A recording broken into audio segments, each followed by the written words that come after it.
Chairman সাহেবের ভাইয়া তাড়াতাড়ি একটা স্পেশাল ফুচকা বানা, কুইক। সরি ভাইজান, সিরিয়াল ধরে ফুচকা খাওয়ান লাগবো। ম্যাডাম আপনি এটা কি করলেন? আমার বানানি ফুচকা আপনি ফালাই দিলেন। আমি চেয়ারম্যানের মেয়ে, আগে আমি ফুচকা পাবো, তারপর গ্রামবাসীরা। এই নয়ন, আজকের মতো ফুচকা দোকান বন্ধ। আর আপনারও দেখি এই জায়গায় ফুচকা বানায় কেটা খাওয়ায়? আপনার মাইয়া আমার দোকানে যায় মানুষের খাওয়ান নিজেরা তার ধাক্কায় ফালাই দিছিল। আপনার মাইয়াকে কামটা ঠিক করছিল? অবশ্যই ঠিক করছিল।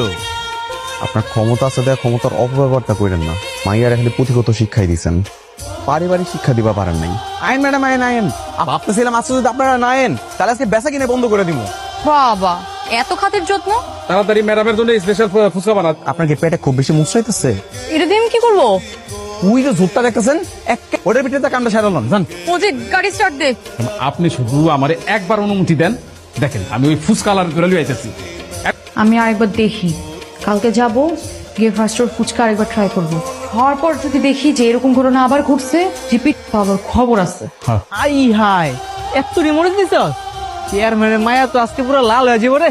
ম্যাডাম আসেন আসেন আসেন, আপনি তো লেগে তো অপেক্ষা করতেছি। সত্যি করে বল, কালকে তুই আমার ফুচকা কি মিশাইছিলি? কিছুই মিশা নেই, এই যে আপনার মাথা চেক হইতেছি। তোর মাথায় হাত দিলি কেন? তুই আমার মাথায় হাত দিয়ে মিথ্যা কথা বললে আমি যদি মরে যাই? আরে তুই মরবি কি লেখা? এই সাহস কম না, তুই আমার ম্যাডাম রে তুই তুকারি করতেছস শালা।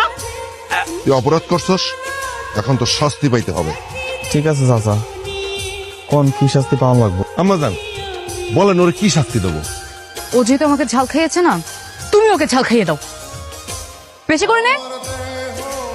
বেশি ঝাল লাগছে? পানি লাগবে? না না, মজা লাগতেছে। যাও, আপনার ভাই মরিগুলো অনেক মিষ্টি। অনেক ঝাল লাগছে আম্মা। আমি ওই মায়ের ছাড়তাম না আম্মা। আমি প্রতিশোধ না নেওয়া পর্যন্ত আমি থামবো না। ওই তোর না কইছি ওই চেয়ারম্যানের মেয়ে পিছু তুই লাগবি না? আমি ওই পিছে লাগতাম না আম্মা, আমি ওই মায়ের সামনে লাগবো। মানে তুই যদি এইসব বাড়াবাড়ি করিস না, তোর কিন্তু একদম ভাব বন্ধ। ঠিক আছে, লাগবে তোমার হাতে রান্না খাইতাম না।